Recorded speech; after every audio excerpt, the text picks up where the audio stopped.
September is National Suicide Prevention Month. It's a time to address the difficult topic of suicide and offer messages of hope. The Detroit nonprofit called Caleb's Kids is doing just that. The organization provides mental health support and resources for middle and high school students. American Black Journal contributor Angela Brown has the story of how a personal tragedy inspired the creation of Caleb's Kids. Suicide is the second leading cause of death for youth ages 10 to 24. So I wanted to do something to show our youth that they have options, that they can get help if they're going through things in life, and that they don't have to turn to self-harm, suicide, or other risky behaviors. Caleb's Kids was started in 2016 after I lost my younger brother to suicide. After he passed away, I really engulfed myself in all things mental health.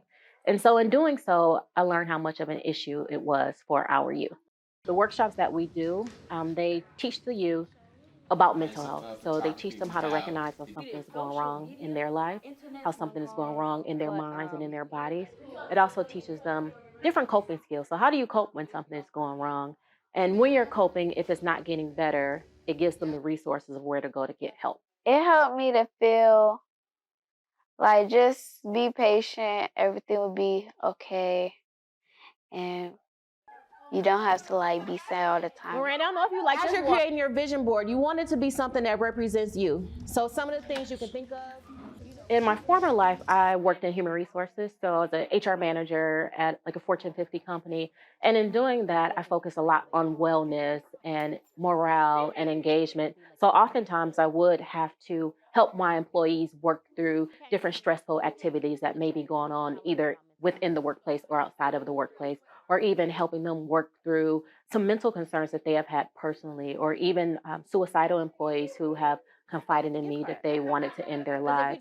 So I had some work in helping those employees, but after my brother passed away, I really just want to learn even more about it to prevent it from happening. Because one thing with suicide, it leaves so many questions unanswered. So I wanted to just engulf myself in all things mental health so that I would learn, one, how to recognize when someone may be in mental distress and how to help them overcome.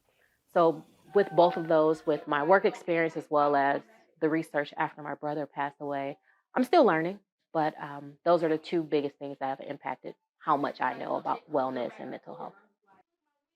I liked how Miss Kiesha was really easygoing, and she explained thoroughly about how her brother died, why, and how it's important to talk about it. And she showed us examples of why it's important, and like who we can call, what we can do if we're going through things of what her brother went through. The biggest aha moment is just the realization that our youth go through so much.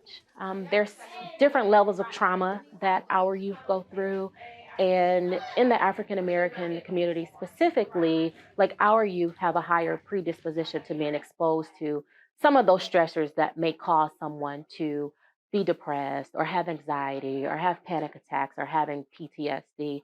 So that really has been more so eye-opening as I've really delved into all the things around trauma as it relates to youth specifically.